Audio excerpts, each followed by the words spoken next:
Watching Kyle's unboxing videos again? Yeah, he always finds the coolest... No way! A robot dog? Gotta ask where he got it. Or use your Samsung Galaxy S24 Ultra. Just draw a circle around the dog on your screen, and it shows you where to buy it right in the app. Whoa, I just learned a new trick. And that for once, I beat Kyle to the next big thing. Circle it, find it with the new Galaxy S24 Ultra and circle the search with Google. Get yours now at Samsung.com. Internet connection required. Results may vary based on visuals. A fabulous free kick from Leighton Baines. Dawson, oh, what a finish from Glenn Dawson, it's 2-0. It's scored by Tim Cahill in injury time for Everton. Matheson, the 16-year-old, to Wilbraham, the 40-year-old. Stunning from James Rodriguez. And here into Henderson. And Ian Henderson, right on half time. We're going to start off talking a little bit about Dale and then we'll come into Tranmere. Just a few questions for Danny actually, because I know Danny's been going to the home and away games. Obviously, he went to Forest Green the other night and a few other games. We haven't won a game, have we, for a while? I think it was Newport at home was the last time we won. It was. Is there something in that where obviously we're in somewhat of a transition, or do you think we're actually struggling? What do you think? Can you put a finger on those poor results? Yeah, I'd say we're struggling. Let's be honest. We're sat in 19th in the league. We're having chances. We're not shooting. There seems to be a lack of confidence across the vast majority of the team. The Newport game, obviously, we went and beat Newport 3-0 at home just before Christmas. Great result, but totally against our run of form as such. Prior to that, not scoring many again. Jake Beasley obviously got a brace in that game. He's now left in January, and so far the goals haven't come from his replacement. Tavon got one at the weekend against Harrogate, but I think he's looking slightly small, a bit weak for the level. Still a big lack of confidence in him as well. I mean, it's a massive opportunity, but it's also a big step up for him. But I think a lot of it's just due to the fact that we're not getting goals throughout the team. Nothing seems to be coming from the midfield. There's no having shots on the edge of the area. There doesn't seem to be any box overload. It's just all gone very, very stale, maybe the last 6 or 7 games. It's difficult to put a finger on it, really. I've been watching a few games. I went to the Tranmere game. I tried to go to the one that got called off. Was it Carlisle got called off? I was heading to that on the train, and I got there and it got called off. But it's difficult to put a finger on everything because we spoke about in the last episode with Mark Sweetmore that it might not be about expecting more from the players, but it might be trying to play them in their best positions or trying to play around them. I don't know if that's something that we can try and do in the next few games, but it's not looking great in terms of 5 points from relegation. We play Scunthorpe on Saturday, which is I think that's going to be a bloody difficult game. I know everyone's taking the mick out of Scunny and saying that this and that, but they'll be desperate for points. They'll be absolutely desperate for points. And Keith Hill is there. He's probably arguably the best manager we've ever had. Do you think that could be a difficult game on paper, Danny, even though Scunthorpe are bottom of the league? If you're going to look at on paper, I think I sent the stat to you in the week on Twitter. On Sunday, it'll be 23 years since we beat Scunthorpe at Scunthorpe, going all the way back to 1999. So a bit of a bogey team for us, possibly. I think there's 8 losses and 5 draws in that time there. They'll be well up for the scrap, and I think that's an area of our game that we've really, really struggled with this season as a whole. I think actually scrapping, winning them little one-on-one battles, winning first and second balls. We had it a few games like the Oldham games and stuff. Players should really be up for a bit of a fight, and there just doesn't seem to be anything there. Whether that's having a fairly young squad, a little bit naive, a little bit soft. I don't know, but we're definitely missing a few crunching tackles and things. I think with ball coming into the midfield, we might see a little bit more of that. He looked really good against Forest Green. He got his goal as well. He looked a very good midfielder. Looks very Matty Lund-like, but chucked in a few good tackles. Again, had I'd say a fairly good outing against Harrogate, albeit we shipped 3 really sloppy goals. Just a bit of a question for Jimmy and Declan, actually. It's going to be somewhat a bit of a mirror with Rochdale, but when Tranmere was, obviously they got relegated to the conference a few years ago, was there any particular red flag that you spotted and you thought that's a problem that we need to address? I think for me, there was an awful lot going on behind the scenes. So the season that we got relegated from League One, there was a handover in kind of ownership and trying to almost looking after the club from Peter Johnson, who'd been there for many years. Obviously, the Evertonians on the podcast will remember him as well. And he made it very clear that he wasn't going to invest in the club anymore. He was there basically to wait until the right person came along. And behind the scenes, he brought in Jeremy Butler, I'm pretty sure that was his name, as a kind of sporting director who, by all accounts, had no idea of football. I think he'd had some very limited experience in rugby league, and he basically came in, and all of our best players at the time who were above the age of 30, he basically told them that we didn't want them. So the likes of Ryan Lowe, who in a very poor squad had banged in, I think, 16, 17 goals that season, basically turned around, told him he was too old, and they were the kind of players that we really needed in that year that we went down into the conference. I think the number of loan signings, we had an astronomical number of players. I think it was something like 60, 65 players, could even have been more than that, represented us within a season. And yeah, I think just the general, there was just a mood about the place, going back to what you were saying there before about Goodison as well. I think the fans didn't play a part. I'm not saying that in terms of our relegation, but it was just every week you were turning up expecting to get beat. I think that was, for me, that was the real kind of sign of things to come, if that makes sense. There was a real downward spiral with the club. Jimmy? No, I think to echo your point, you mentioned loan signings. I think I remember there being so many like 1 month or 2 week loans or temporary loan signings coming through the doors.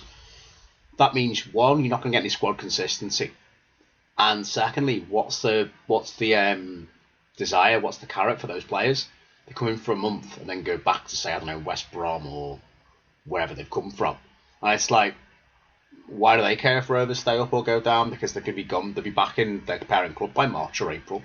And then working towards another brief loan. It was all temporary loan signings, and the one thing I will say the Palioses definitely did when they bought the club is they got a squad that was National League quality by and large, but they had a good core of a squad that did take the club up 2 divisions ultimately.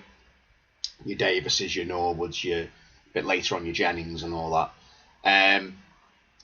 That's my biggest red flag I remember from the time, is just thinking, right, who's at the club this week?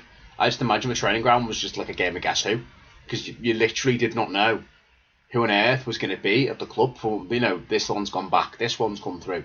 Who is it this week? I couldn't even name half the players from that season because there was that many, and they're utterly like just random names that never went on to ever do anything in the game or ever had done much before, really. So I think with Rochdale, you've got to, you've had a few players go because that's the nature with COVID and things as well. You've had to let a few players, be sold on for a bit of a fee. Your Beasleys and your Morleys and that, which that's the nature of football. If you get a decent, 6-figure offer from a Championship or League One club, in League Two, you're going to accept that at the moment. It's you are anyway. You'd be a fool to turn down that kind of money. And but the thing is, you've got a core of a good young squad there, that if you can retain the players, which no reason why you can't, maybe, I don't know how many are out of contract at the end of the season, then I think you'll be absolutely fine. And I think what we're looking at is the likes of your Scunthorpes, your Carlisles, maybe Oldham now a bit of an upward turn, Stevenage and that, where we're seeing those kind of clubs that have got that sort of mood around them. And you feel up as that every year there's always those same clubs that have that kind of mood around them. They're going to go down. Notts County had it, and a few others. Chesterfield had it the other year, and I don't feel that way about Rochdale. I don't see the way Rochdale are now anything like Rovers were in the 2014-15 season. There's not a lot of correlation there. You are picking up wins, and not as many as you'd like, I know, but the club seems more and more of a settled footing, especially with all the turmoil that's gone on with Rochdale over the last year or so. The fact that as Mark pointed, if you finished 22nd and had a club support, they'd be happy. Now, obviously, I know you'd rather finish higher than 22nd, but I do feel like you're not. I mean, this may come back to really bite me in the arse in May, but I don't feel like you're in any danger of going down, to be honest. One, because I think the quality is so poor down the bottom anyway. And also, I just think you're a lot more of a settled club than Rovers certainly were those years ago. For me, Greg, I'll be honest, I'm not well read up on this between you and Dan. What are the off-the-field issues with Rochdale? Just because I'll be honest, I'll admit to this straight away, I'm not clued up on it whatsoever. That's fine. I've not really spoke about it that much on the pod, but Danny will be able to help me with this one. But pre-season, there was a bit of a hostile takeover with Morton House, who I think they had a certain percentage of shares in the club, and I think it reached a certain point, like 30%. And I don't know if it's the PFA, FA even, or whoever it is, EFL even, that once you've got a 30% stakehold, you're considered. What is it, Dan? Is it you're considered as an owner or something like that? You're considered someone who owns high shares within the club as such. I think what it was with Morton House, the way they acquired their shares was in small percentages of 4% here, 6% there, whatever. If you achieve 30% and above, you're classed as some sort of shared ownership. You have to then fulfil the EFL fit and proper test to become a director of football at the football club. Whereas the way they bought their shares and was going about it, they would have bypassed all these tests. They could have snuck into the club in that sense. And I think in total they had up to nearly 40% of shares available at that point, all through underhanded sales. I believe, obviously, the club have managed to stop the sales of a lot of the shares going through, and then they issued a new share scheme within the club where supporters could buy the clubs, reducing the share prices in cents. So the shares that they then bought were then worth less than they'd already paid for them. And now Morton House have turned a court case on Rochdale to sue Rochdale and board members, I believe. Basically saying they've done them out of money kind of thing. That was their legal right to buy them shares, this, that and the other, whereas Rochdale obviously weren't for selling the shares and believed they were in their right to do the same thing. So they're currently going through a bit of a court battle behind the scenes still. So it's not quite stable yet, but it is getting there. So basically, there's all of this is going on, but it's something I haven't really tapped into on the pod, because there's all kinds of, you get different. I'm a Dale Trust member, and I think a few other Dale fans are, obviously, and you get these emails about what you can talk about and what you can't. But it is public knowledge. It is out there that this is happening and things like that. So maybe we should be talking about it a bit more. When I finally edit these podcasts and put them out, hopefully this week, I'll put a link on with there's like the Dale Trust have put a fundraiser that they need to reach. I've put a few quid in there and things like that, but if anybody of the listeners want to put a couple of quid in and things like that, I'll pop that in there. I'll just nip back to the Dale's recent form just for a few minutes, and obviously we drew 3-3 with Harrogate at the weekend. Something that I saw on Twitter, Dan, was about a few Dale fans there was a lot of heat on O'Connell for some bizarre reason, that they were saying that he didn't have a great game, but that's a rarity, isn't it, really, that O'Connell doesn't have a good game? Do you think he really deserved that much sort of, I wouldn't say flack, but there were definitely a lot of comments about that online? Yeah, I think arguably was his worst performance of the season. However, I think he gets a lot of unnecessary stick due to the fact that he probably is our best player on paper, captain of the club. He seems to be a bit of a scapegoat when anything's going wrong at the back. We did switch to a back four on Saturday for the first time this season, I believe. O'Connell's always played central to that back five and stepped into the midfield, had licence to go forward and kind of try and push the team forward in that sense as more of a holding midfielder than a centre-back. And I think he naturally kept drifting into these positions that he has been taking up in the back five all season. And I think he just found himself out of position a few times without that right-sided centre-back there to clean up after him, basically. I've seen a few things saying his head was down, and they always say the same things. He doesn't want to be here. He's leaving in the summer. He was supposed to be going in January. Bristol City was supposed to be taking him off the team coach and everything when they were going down to Colchester or wherever it was. There's always rumours around it, and you're always going to get that with your bigger players. But I think he's just being used as a bit of a scapegoat on Saturday to what was just a very, very poor defensive performance. I saw a lot of that online about O'Connell and that Preston were after him because Ryan Lowe was at Preston and Ryan Lowe and O'Connell were at Bury and things like that. But I think you're always going to get that with one of your best players. That's always going to circulate that he's off and things like that. But at the end of the day, he's still here, isn't he? And he's still captain. He's still playing every week. So there's still something in him. He's still here and he still wants to play. So some of it, I think he's a little bit unjust sometimes on him. Fair enough, he might have had a poor game, but you can't really... I can't think of any poor games that O'Connell had. If there is, I can count them on one hand, really, in the couple of years he's been here. I'm assuming you went to the Harrogate game, Danny, but was it as end-to-end as it looks on the 3-3? Was it that end-to-end? No, I think it was... For the most part, probably 70 minutes or so was probably Rochdale.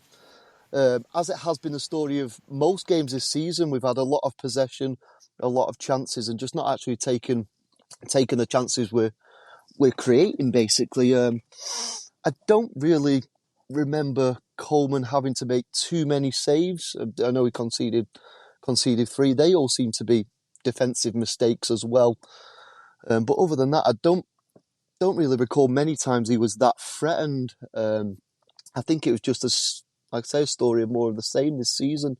Create a lot of chances and don't do much with the ball at the other end. Something that I'm on like a group chat with a few Dale fans, and we were torn between: is there a communication problem in terms of what Stockdale might be sort of his tactics to the Dale players? Do you think there might be some sort of communication? Because sometimes when I listen to Stockdale on YouTube, he comes across quite clear with everything that he's talking about, and there's no real red flags. Where in the previous years we've had BBM saying the lads have given it everything when we're getting pasted 4-0 every week and every other week. The lads have given it everything, things like that. And then you've got, before BBM, we had Keith Hill with his Keith Hillisms, where like he might quote something sort of like Cantona-esque and things like that, which was a bit of a red flag. But do you think there is a communication problem with the players in Stockdale, possibly? Possibly. I think he does obviously want to play quite an attacking brand of football. He wants to play that quick, heavy press high up the pitch. There seems to be an abundance of not wanting to take a shot, not wanting to take a pass, always wanted that extra pass into the box.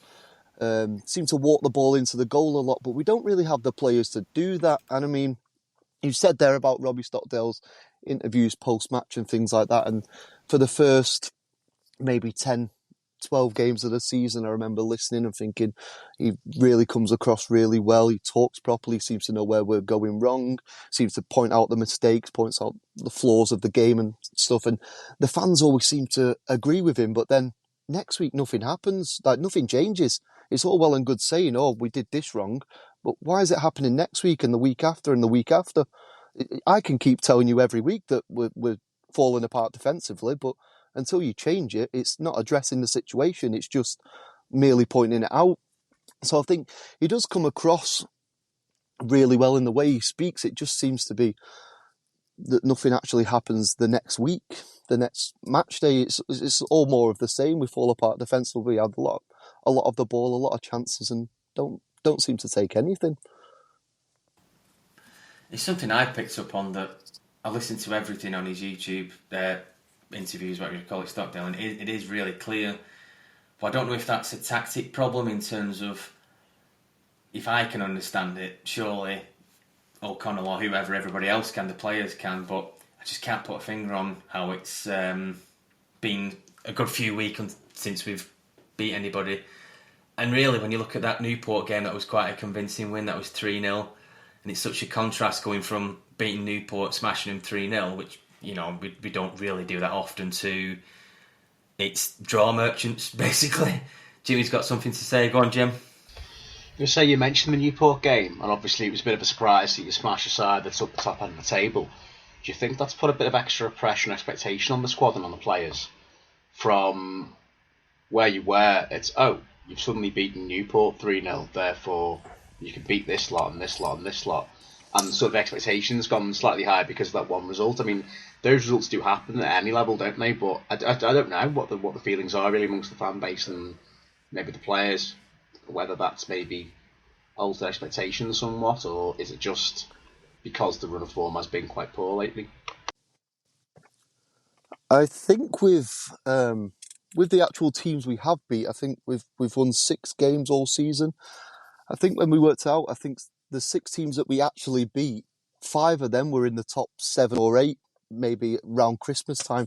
So we seem to do the right things against teams that will attack us, basically.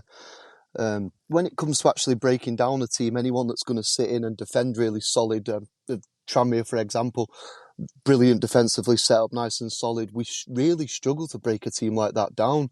The first game at Scotland when we played Tranmere, it was I think a Danny Cashman goal quite late on, but other than that, we didn't look like we were going to score if we played 2 or 3 games that day. And then the same happened at Tranmere just after Christmas. The 2 early goals kind of threw the game away, and then Tranmere just sat in and let us have the ball for 60 minutes, and we didn't do anything with it. We just sat in front of them, passing around, passing sideways, and just never seemed to try and get behind the line, basically. I'm just going to touch on Tranmere, seeing as Danny and a few others have mentioned Tranmere. Declan, it's been a week, can be a long time in football.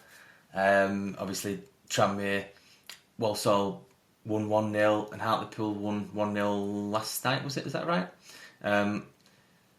What can you take from those 2 defeats back to back? Is that a rare thing these days for Tranmere? We spoke the other month about Tranmere's record being quite good in terms of don't really concede any, and then obviously we've got 2 back-to-back defeats. Is there anything you can look into that perhaps? Yeah, it's the first time we've had back-to-back league defeats since October, so it's a fair while since we've experienced that. There's been spells where there's been a couple of draws or a loss in a draw and so on, but back-to-back defeats isn't something that we've had all that often. Certainly, take the first couple of months of the season out. It's a massive opportunity missed. 2 games ago, it was very much in our hands. We're still 4 points clear of your standard promotion places, so from 4th place, but the teams below us now with the games in hand, and Exeter on Tuesday night, so obviously last night, them coming back and winning 4-3 against, I think it was Harrogate. That was kind of like a real kind of like the nail in the coffin of a very bad night's football for us. We're still in a very good position, but I think those 2 results have made us realise that we are, despite a very strong transfer window, we're still quite thin on the ground in terms of we've got 4 or 5 first teams out injured at the minute, and that's making it, although they are being replaced by quality players coming in, I think that team that went on a very, very good run of games, the 5 or 6 lead wins, whatever it was, that was kind of the spine of that squad, and since then there's been quite a bit of change, whether it be one or two players here or there, but that kind of stability within the squad has gone. So a lot of players having to come in and fill really big shoes. I think, as you touched on there a second ago, I think it was Dan who was saying in terms of how solidly we've been defensively, we are still playing quite well at the back, but I think we've took for granted how well we have defended it, through the season as a whole in general. Whereby if we go out and we play well defensively, we only need to go and score one goal. Now the likes of Hartlepool last night, a fairly average League Two side, we should be going there in second place in the league, and we should be going to put a performance in. We should be going there with the intention of scoring 2 or 3 goals. To me, it seemed like on Tuesday night against Hartlepool, and again the Walsall game on Saturday, we went there to kind of almost set ourselves up for a 0-0 and hope to get something, hope to get a goal down the other end, from a corner, a counter-attack or whatever, and it didn't happen. And I think rightly so, we lost both games yet. Walsall, it was a penalty and so on, and Hartlepool, a bit of a soft free kick on the stroke of half time, but we offered very, very little. We came out second half there last night, pushed a little bit, but again there was next to nothing up there. The midfield, the ball was completely bypassing them. A lot of long ball, a lot of direct ball into Hemmings, who again's come under criticism, but he showed last week we had a game against Swindon, and he was unplayable up there with Pal Glatzel, who's on loan from Liverpool, again injured. So that the players that have been making the key difference are now starting to kind of slip out the squad a little bit. Jimmy, do you want to say something, and then if I can come back just on the Swindon game? Yeah, of course. No, I think it's quite telling as well, the Walsall and Hartlepool defeats. Penalty and an own goal. Penalty given away by Peter Clark, and an own goal by Peter Clark. Now, Peter Clark's 40 now, 39-40. He's been instrumental as a leader at the back, and he's been, for me, Rovers player of the season, because he's been the absolute rock at the back. Now, if he drops off a couple of percent, it's quite clear the team don't perform the way they should do, which is worrying that they're relying on a 40-year-old centre-half to get them promoted. I mean, we noticed it, was it the Stevenage game when Tom Davis was injured, the centre-half, and Knight Percival came in, and he was okay, he was serviceable, but he was shown up against Forest Green, something rotten. Then, to be fair, who wasn't? Forest Green were that good. And then, obviously, the game since then, I think Davis has come back into the side now from injury, but I don't think he's been quite the same. He's still recovering, and that chopping and change of partner, I think, for Clark himself, he knows he hasn't got that same partner next to him, and vice versa, Clark or Knight Percival, then they haven't got Clark necessarily at the same level he was. And I think that is a worry, that if a 40-year-old centre half drops off a couple of percentage in a performance, that it costs 6 points in a massive time of the season. Because, like I say, I was watching the scores come through last night. It was literally, there's been a goal at St James's Park down an extra. Next thing extra 4-3 up after being 3-1 down in the 95th minute. Just on the video printer on Sky Sports, it says Hartlepool 1, Tranmere 0 full time. And I thought, literally in that split second, and you're thinking, well, that's extra in Northampton now, with it in their hands basically to get the last 2 promotion spots. And a time when other sides around, Sutton lost last night, Forest Green have been dropping points, other sides obviously beating Swindon who are up there.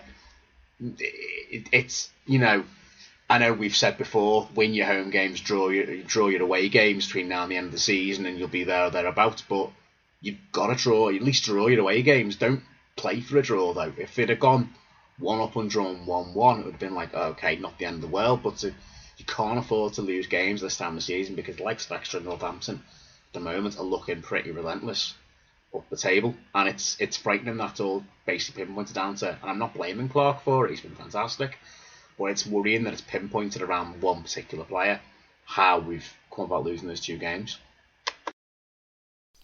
Yeah, I think you've hit the nail on the head there in terms of Clark and in terms of the squad of a whole. I mean, Clark is, he's an absolute colossal. He's a club legend and a legend within his own right at a lot of other clubs, and that's not by chance.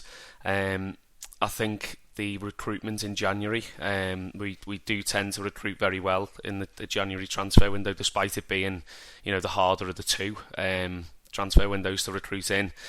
I kind of feel like we may have recruited potentially in the wrong areas. The players that we've brought in, I don't think we could have turned away the opportunity to sign the players that we did. We kind of had to. So we've brought in O'Connor now permanently from Celtic. A real signing for the future, and especially if we go up. He's definitely that kind of calibre. We've brought McPake from Rangers, who's been in and out with a few injuries. To me, yeah, he's a bit of a flashy player, but not really what we need at the minute. I think we've got quite a few options out wide. To me, the money potential, and this could come back to bite me, and I hope it does. He could come back in from injury and do really well for us and be the difference. But to me, the priority, on top of the likes of O'Connor, and we've got Hawkes back from Sunderland and actually signed him permanently. Hemmings obviously in from Burton, and Warrington in midfield from Everton. But to me, priority number one was another quality centre back. Not in terms of competition for places, but just that kind of reassurance of if something happens to Clark, and we know full well when players are on a bit of a. He's not played badly by any means, but when players have got, there's a few things going against them, especially at his kind of age. Is this where an injury hits, or and touch wood that doesn't happen. But it's all, I think it's always in the back of our mind every time he goes up for a 50-50 or whatever. It is a big worry. I think on Matt Wells' talk as well about a sort of aging players and the impact of a knock or an injury. I think the correlation between this season and the back end of last season, when we saw the injuries to James Vaughan, again, that put pay to any real promotion hopes we had, because we didn't recruit in the January window. Well, we did, David Nugent, but might as well not have recruited him, to be perfectly honest. Another one of those Michael Ricketts type signings that big name doesn't do anything for Rovers. Again, it's the same thing of relying on these older lads who are potentially, there could be an injury, and there was with Vaughan. It ended his career, and somewhat now he is now the club's director of football, as appointed, I think last night, was it? Something like that, which I think is a really good appointment, hopefully anyway. But it's just frightening how that's kind of rearing its head again slightly. We need to nip that in the bud if we can, before it becomes a full-blown, carbon copy of last season, where a senior player gets injured and we've got no one really to come in and step in for them. Because I'm not sure Knight, Percival and Davis, a centre-half partnership, get you out of this league. No, and I think that's where the recruitment now in January, with the likes of O'Connor coming in, you look at the likes of Spearing, who on the whole has had a very good season for us. He's currently out injured for a couple of weeks. But the likes of Spearing, and you think to yourself, okay, at our level or the league above, potentially another season and a half, two at a push. And then you're looking at, you are really going to have to replace. So I think they are starting to see that in other positions. But I think, potentially we've maybe, I don't know, counted our blessings a little bit too much with Clark, maybe put a little bit too much on him. This isn't taken away from any of his performances. He's not played badly the last two games, but just, you do start to think. On that with Clark as well, I know obviously a lot of you will have seen this as well, the Swindon game, not last Tuesday, the Tuesday before. So Tranmere lost a young fan, age 5, Nate. He was diagnosed with a brain tumour and sadly lost his battle with cancer. And the game was kind of dedicated to him. And actually in the 5th minute, the fans got up and obviously applauded him, a minute's applause. And within that, Tranmere scored their opener, which I think for me, take all, your promotions, your cup games and whatever, that was kind of a real, it showed what the club was about, if that makes sense. And I think, we can sit and we can grumble about, transfers, we can grumble about losing 1-0 and whatnot to certain teams, but that to me showed what our club was all about, and rightly so for Nate and all of his family. So just a little bit of I don't know whether any of his family listened to any of these, but a little bit of a shout out and well wishes to all of his family as well. Yeah, and quite rightly, celebration, if you will, for one of the goals in the end of the game was a shirt number 5, Nate at the back, wasn't it? And he was also awarded man of the match, which I think his dad has shown a little trophy on social media, obviously awarded to Nate posthumously to be man of the match against Swindon. It's a tragic story we've been following now for quite some time on social media. The little lad's obviously not been well for a long time. I can't possibly imagine as parents what they must have gone through and are going through. And it honestly puts everything that we talk about on this podcast and any game of football that happens in midweek or the weekend into a massive perspective. When you think, oh, if Tranmere don't go up, there's still a Tranmere Rovers next season, touch wood. Whereas there'll have to be another Nate Gibman for those parents and for all of us, really. It's absolutely heartbreaking, but also amazing what the community as a club and everyone did really to rally around and support him and the family, certainly the last few months, last year or so. Absolutely. We're bouncing around a little bit, although we always do on this podcast, bounce Everton, Dale, Tranmere, everybody. I'm just going to get back to Dan with through the Dale topics. Dan, what do you think of the signings that we made in January? Do you think they're the type of player that we needed? Are they the profile that we were looking for? I know obviously Ball sort of hit the ground running recently and obviously scored. Was that his debut? But do you think they're the profile of players that we should have been looking at, do you think? Yeah, I think Robbie potentially didn't get his way in the summer. I think a lot of them signings kind of come in without his input as such, and it was a case of possibly trying to get the players to suit his playing style, that 3 at the back, 5 at the back, whatever you'd like to call it.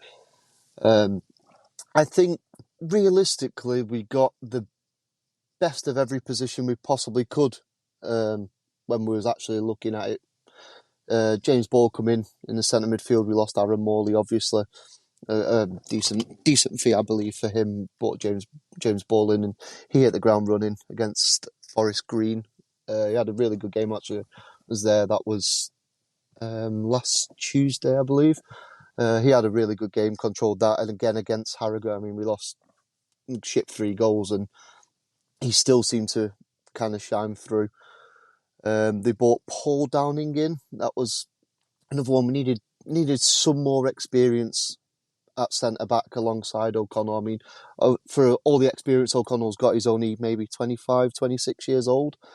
So you need that head next to him. And I think since he come in, he's been absolutely unplayable at the back. And it showed. I think we conceded 1 goal in the first few games, like 3 games maybe. He come in and played, and then he went off injured, and we actually shipped all them goals against. Was that the Harrogate game? I think it was one of them games. I can't remember which one it was. He come off and Max Taylor come on, and we actually shipped a couple of goals then. But he's been very good. Tavon Campbell, obviously, third top scorer in the National League. So you're expecting a high calibre of a player from him, albeit the big step up. Charman's the one I think I'm most excited about.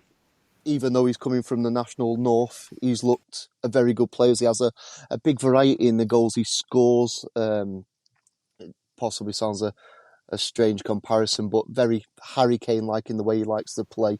He likes to have an early shot. He likes to get in the box. He'll score a lot of different goals. He'll get his headers. He'll get his tap-ins. He gets on the ball. He can play.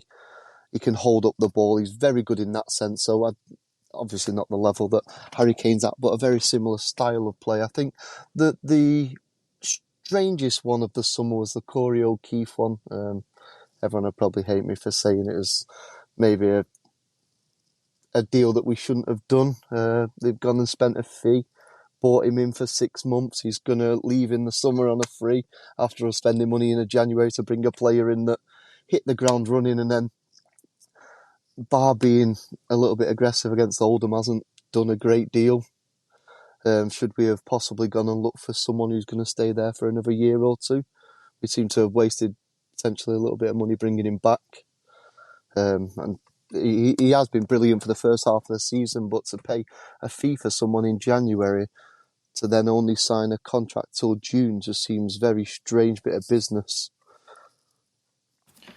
I mean, we were talking about this the other week. Me and a few other Dale fans. It did seem a bit it seemed like it dragged and dragged and dragged for weeks. Is he signing? Is he not? Where's he going? And then Bradford, I think Bradford were looking at him and we were looking at him and things like that. But for it to drag on so long, I don't know if you can... Is it the agent? Is it the player? Is it the club? Is it Mansfield? Mansfield wanted to get rid of him. So it's not Mansfield. They wanted him off the books, apparently. Cloughy said he didn't want him. So you can then sort of... What's the word? Narrow it down a little bit. Is it the agent playing up a bit? Oh, you want this and you want that. It could be the agent, because why stay at a club for such a short period so that you can jump to something else for a better deal? And it's got to be, hasn't it? Surely. I'd say possibly the signing on fee in the summer is going to be a big one for both player and agent. I think he was looking for a bigger club. I think he was looking for that step up, and I believe he can play at a League One level. So there'll be plenty of League One clubs looking at him. But how can you base a decent fee in a January off a player that's played 4 or 5 months of good football? Prior to that, he hadn't done anything. So he's looking for that big club and that step up, but not really put any time in yet.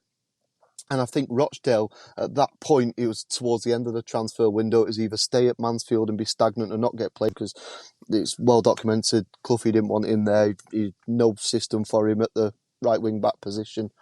So he either stays there and doesn't get played and then goes in the summer and has to try and find another League Two club again to build himself again, or come back to Rochdale, where I don't think he necessarily wanted to come back, but now has another 4 months to go and kick on and hopefully get that big move again in the summer and get a nice signing on fee somewhere and leave us. In that sense, that's why I just feel it seems a strange bit of business to pay a fee to Mansfield to get his contract cut short, to then sign him on a 6-month contract and pay his high wages in the meantime, when we could have bought someone in and put them on an 18-month contract and have that stability there for next season as well. It's something that we mentioned as well, in terms of we're getting that late to the transfer window that I were thinking, look at other possibilities. If he's not coming and there's 2 days left, or I can't remember what it were precisely, but yeah, fair enough. He can be a good player, and he has played some good games beginning of the season. He's turned up and he's scored a few decent goals, things like that. But yeah, you sort of have to question the commitment a little bit, because, like you say, why has he left it late? Why are we doing this? Why are we paying him out the deal with Mansfield? Things like that. I mean, yeah, fair enough, we knew what we were getting with him, but it's not quite panned out just yet. I know it's only early in terms of January's only just finished, said that, mid-Feb. But it's a lot of effort to go through for a few months, isn't it, really? It didn't seem... When you look at it in hindsight, it's a lot to be going through. It's, yeah... Also been, yeah. Sorry, it's also been 4 or 5 games now, and since he signed on the deal, he hasn't actually done anything. I mean, I've seen him Saturday against Harrogate. I think he put 4 balls over the top of the sandy lane going for crosses.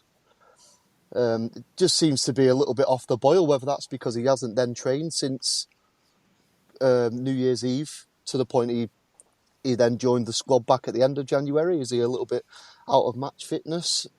Has he been training at Mansfield? I don't know what he'd done in the meantime, kind of thing. It's kind of left quite in the dark with it all. It is a bit of a strange one. As much as he is a bit of a fan favourite, and he's getting a lot of sort of hero worship really on social media, that is he coming, is he not, and things like that. But yeah, spot on with that. Not really done a lot since he's signed this window. He's one of the players that we've signed in January. Another one is Campbell, one of the forwards that we've signed. Is it from Solihull? I think it might be. But I think it was James Ball come from Solihull. I think he comes from Worthing. It was right. Right. I think he'll come good. He looks naturally. He makes the right type of runs and things. I think the physicality of stepping up a league, I think's really hit home. You see, he gets pulled off the ball quite a lot. He was easily bullied at Oldham. Again, at Colchester, very easily bullied. And I don't think he's quite match fit. He seems to be doing 60, 70 minutes every week. However, when he actually played on Saturday against Harrogate, Charman come on, and for a brief period.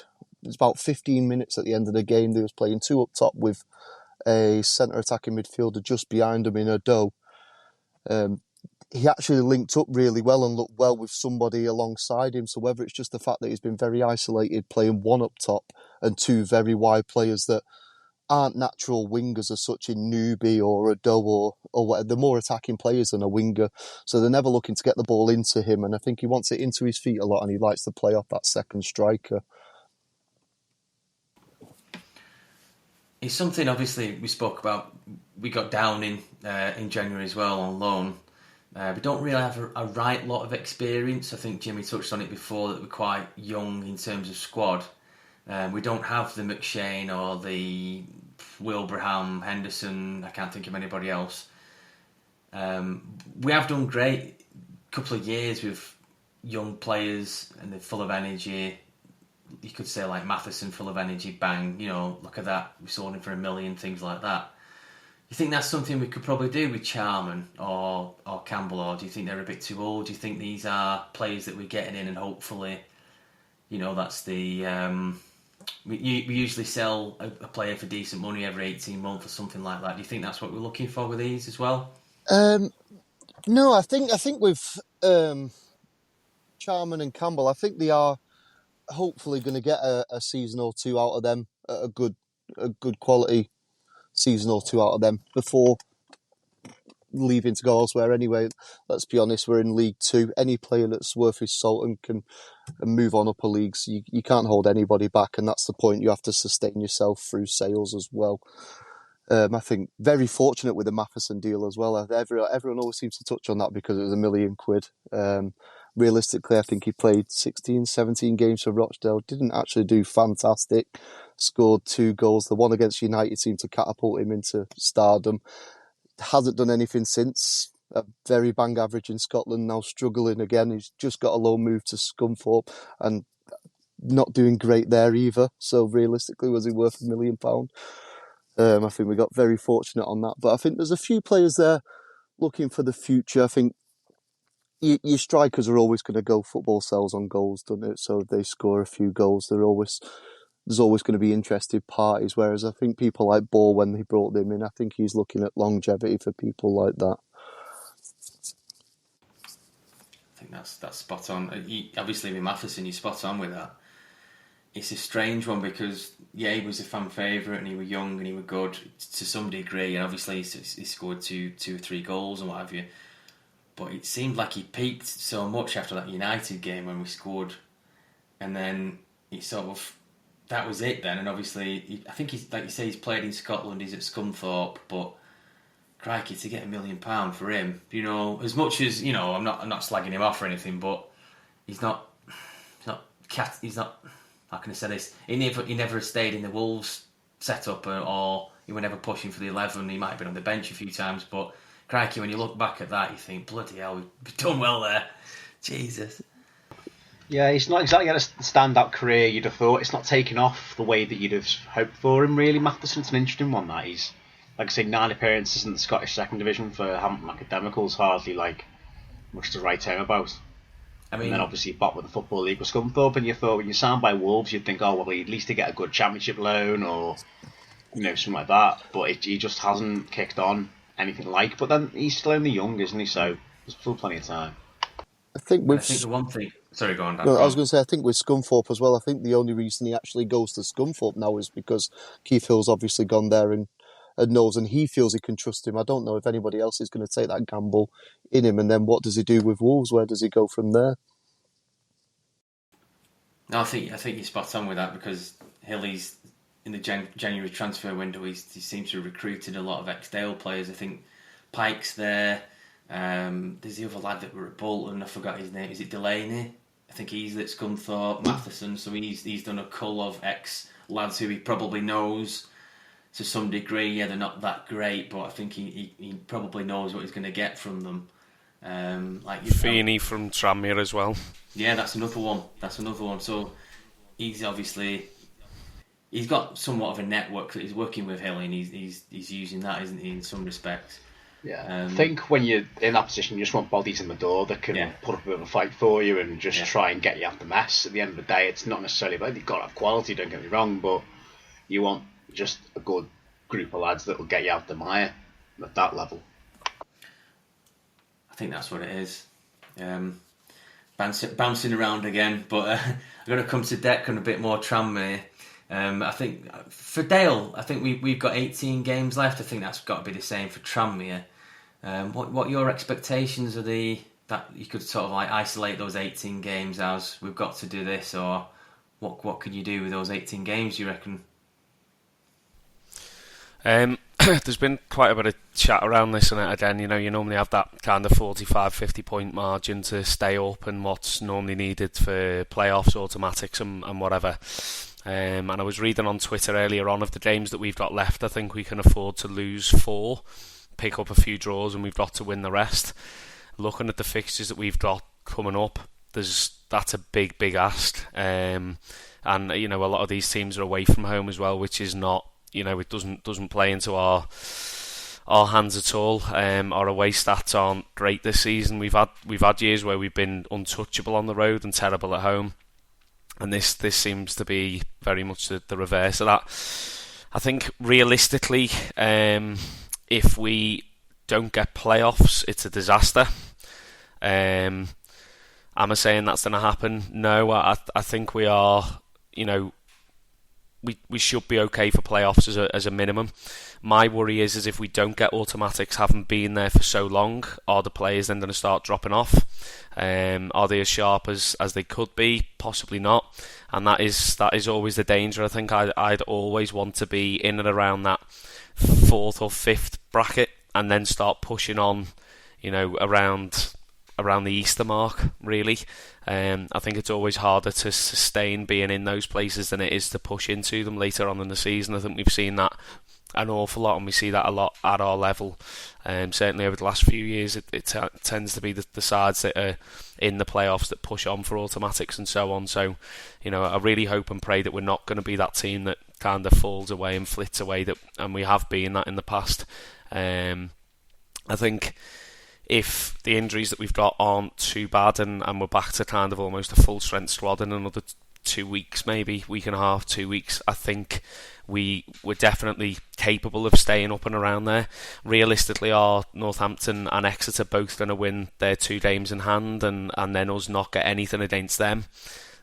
Slim, very, very slim for 4 wins to go against you, and for us to lose against Exeter and Northampton. So, even if they win their games, if we get something against them, it's back in our own hands, and then it's a case of matching results again. So, yeah, it's a little bit of a headache at the minute. It's not overly enjoyable, as stupid as that sounds, being up at our end of the table and being safe and not worrying about the stresses and the different scenarios are very much the same as a side that are struggling down the other end of the table, but just a different prize at stake, really. But yeah, I think we'll be in and around the mix, but I'm not fully sold on will we do it or won't we do it. I'm not quite there. Although I may have been carried away the other night when we beat Swindon singing "We Are Going Up," which may or may not have jinxed us. I went to Salford against Carlisle. Yes, you did. You sent us a photo. I mean, the first half was free. I've got to be honest. The first half free. It was for free. How did you get it for free? It was for free. Oh, for reasons I won't go into. Okay, I'll tell the story very quickly. No, I'll tell the story quickly. So we were supposed to go to the Salford Tranmere game, which got postponed, if memory serves me correctly, because of COVID. I think Tranmere had a few cases in their squad. So we couldn't go to the return when the rearranged fixture kicked in. It's fine. So I asked them for a refund. Like, yeah, no problem. And I got the refund back, and the refund was for less than what I paid originally. So I emailed back and said, I'm not sure you've given me the right amount. And they hadn't. They gave me a refund for the earlier EFL Papa John's, that trophy game in, when it was, October time, I think it was. And they said, we've done the rest of it. As a gesture of goodwill, I suppose. If there's any games you want to go to, we'll give you 2 free tickets. So I was like, it's fine, guys. I'm not that desperate, but thank you anyway. But I'll still go. So yeah, Tranmere Carlisle. Salford Carlisle. the first half was one of the worst halves of football I've ever seen in my entire life. The only highlight was Carlisle got 3 players injured. That was it. Nothing else happened. And then it was 2-1. Salford, it was not a bad half game. Salford, I've got to admit, it's a bit of a soulless ground. So you know what I'm on about now, right? Greg, feel free. It's more like the Papa John's Trophy game. Well, no effect goes to that anyway, so of course it's going to be quiet. But for a league game, and they're not, what are they, 12th, 11th, I think they are. I think they've still got a chance at the playoffs, definitely. Carlisle, give them the credit, took a really good following for a Tuesday night. They must have had easily 600-700. They filled that away end at full standard and made a good noise. But yeah, Salford, it was deathly quiet for 90 minutes. Even with the goals in it, it was like, hey, okay. You're like, this is it. Well, to be fair though, Matt, you're not going to create an atmosphere where everyone's got in for free, are you really? Everyone, they're just giving. That's the only reason they get the fans is they're giving away tickets. Fair point. Yeah. Fair point. We played them fairly well a couple of months ago. I know Danny was there because I saw you. Did you think you were a bit like that, Danny? A little bit soulless, a bit made that Lego? We actually had more fans there than them. There was 1150, I think, Rochdale, and just under 1,000 Salford fans. So that kind of says it all. And I think the average age of the Salford fans was probably around the 12-13 mark. That's the type of fans they attract. They're a small-time Manchester United, aren't they? Let's be honest. They're nothing more than that. No, it's mad because I do think that like the Salford Red Devils in Rugby League and Sale Sharks and Rugby Union would comfortably attract more supporters at the AJ Bell Stadium than Salford City FC would do. So I don't quite get that move. Other than if you're trying to attract, like I say, more supporters in. But like I say, if you don't fill out the Peninsula Stadium at the moment, then you're not going to fill out the AJ Bell. Unless the team suddenly goes on a massive surge up to like the Championship Premier League, which is unlikely to happen. You know, I just don't. It's a bit of a Rushden and Diamonds for me. It's a weird one. Even not that I've been there. Even if they do kind of jump up and reach League One, the Championship, there's still got that small core of fan base. I think we struggle. It's well known that Rochdale struggle already to get home fans in the ground. I think we get an average attendance of 2,000 at a minute. Even at the heights of League One and stuff like that, you're still only getting about 3,000 there. I think if you go to the Championship or the Premier League, you're still probably only going to get 4,000 or 5,000 at top. That's the maximum that community allows with the clubs that are in and around the area. There's far too many clubs there with Uniteds and Cities and things like that they can go and watch a good standard of football for a very similar price when you then reach the Championship level and things. I mean, Christ City don't always sell out, and they're the best team in the country, if not in Europe, which shows how far it goes. They're a very similar fan base. They have 35,000 diehard fans, and they've been there for years and years and years, and everything else on top of that's just the new fan base, the day trippers and things like that, and that's always going to be the same with any project of stuff like that. I think the Salford situation, I think the initial interest of the class of 92, all going into it and the documentaries galore that have been on it, that's definitely faded now. But again, it was interesting when they were going up the leagues, but I think League One is their ceiling. And even then, again, I don't see them particularly doing, winning it at a canter and getting to the Championship. I think that's really the best they can probably hope for. And like I say, it would be weird to see.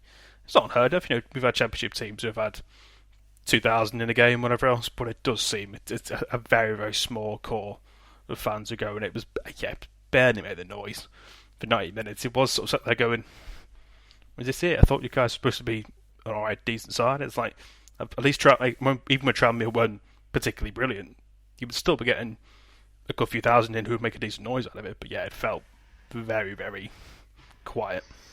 Put it that way. So there's 5 people on the pod tonight, 6 including Tom. So Salford City, if you are listening, we'll take some free tickets and double your attendance for you. You're welcome. Cheers, guys. To go back. We'll be in the Men in Red for the night. We can just get the tickets and they can add it on the attendance. Don't have to go. The toilet situation's terrible as well. Yeah. Them little porta cabins at the back. Hey. Oh, it were awful. Anyone been to Harrogate?